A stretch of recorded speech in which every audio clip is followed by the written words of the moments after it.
এখনো কর্মসূচি কিছুই ঠিক করিনি। কাল রাতে 1:30টার সময় কাজের অ্যারেস্ট হয় এবং সেখান থেকে রিকভারি করতে হসপিটালে ভর্তি ছিল 600 দিন। 26শে ভোটের আগে একটা কি অপূরণীয় ক্ষতি হলো?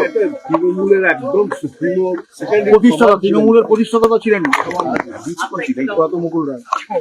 দলের কত ক্ষতি হলো, পরিবার কতটা দলের কি ক্ষতি হলো, কার কি ক্ষতি হলো জানি না, তবে আমার মাথার উপর থেকে ছাদ চলে গেল। কতটা ক্ষতি অপরন্ত ক্ষতি। 73। কতদিন হাসপাতালে ভর্তি ছিলেন? 600 দিন। 600 দিন। 600 দিন। আমি পৌঁছে অলমোস্ট কমাইছি। মুখ্যমন্ত্রী ফোন করেছিলেন? আমি কাউকে জানাইনি দলের এখন। কেউ ফোন করেছিল? আমি কাউকে জানাইনি। কেউ ফোন করেছিল? দলের অনেকেই করেছে এবং সবচেয়ে বড় কথা যে গ্রামগঞ্জ থেকে প্রচুর মানুষ ফোন করছে।